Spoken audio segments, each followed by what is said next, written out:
हमें रुस्या न कर मेरी जान सजना, एक दिन छड़ जाना है जहान सजना। एक्सक्यूज मी, कौन है आप दोनों? छोटा चावल को बासमती समझने वाले भट्ट। ढोल बजाओ, जकारे बजाओ, तराशे बजाओ और बच्चों में मुरुंडा बांटो। अच्छा। हमारा शो में देखो कौन आया, जेनिफर लाल और उसके फादर मोजियत चौधरी खुद चलकर आए हैं। हमें रिक्शा नहीं मिला इसलिए चलकर आए हैं। जेनिफर लाल दे उनके अबू भी आ गए, मोजार्ट चौधरी। यस, जेनिफर लाल। आजकल जेनिफर लाल दे हदवाना लाल बड़ी मुश्किल ना लभदा।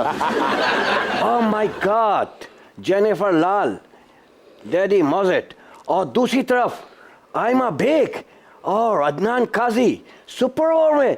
बट तुमने आज अपना शो अवतार बना लिया है। हम दोनों तो इलायची फेरने पे भी हाजिर हो जाते हैं। क्या ऑल फॉर बक रहे हो? बट हम वो लोग नहीं, हमें तो प्याज गुड़ और देसी लहसुन की भी ऑफर हुई थी। अच्छा। लेकिन हम नहीं गए, स्टैंडर्ड है हमारा।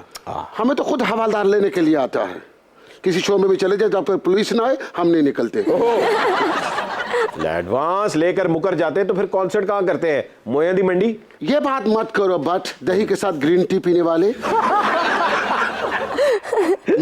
माइकल जैक्सन के कॉन्सर्ट में तो इतना रश नहीं होता जितना मेरे कॉन्सर्ट में होता है। अच्छा। मेरे कॉन्सर्ट के अंदर एम्बुलेंस घूम रही होती है और मेडिकल टीमें गश्त कर रही होती है। ओह, वो क्यों? ये उनको पता है, मुझे नहीं पता। नहीं, मुझे पता है। जो भी मेरी बच्ची का कॉन्सर्ट देखता है उसको क्या लग जाती है। और जिन्होंने महंगे टिकट लिए होते हैं वो आगे बैठ के कोमा में चले जाते हैं। म्यूजिक वीडियोस तो हर दौर में हिट रहे हैं, लेकिन आजकल लीक वीडियोस का बड़ा ट्रेंड चल रहा है। इस तरह का कोई प्रोजेक्ट पाइपलाइन में तो नहीं? I hope not. मेरी वीडियो भी लीक हो गई थी मैं देख लियो। सॉन्ग की। ओह, वो तो किसी ने मेरा ना कंप्यूटर हैक कर लिया था। ओह। सारा ही कंप्यूटर हैक कर लिया। हालांकि उस कंप्यूटर में ना मदर बोर्ड था ना हार्ड डिस्क थी, बस एक वीडियो था जो हमने खुद उसमें डाला था कि चोरी हो जाए। वीडियो लीक होने के बाद मैं बहुत डिप्रेशन में चली गई हाय। थी। शुक्र है वो वीडियो किसी को पसंद नहीं आई। फिर मैं डिप्रेशन से निकल के फैसलाबाद चली गई, फिर वहां से शक्कर चली गई।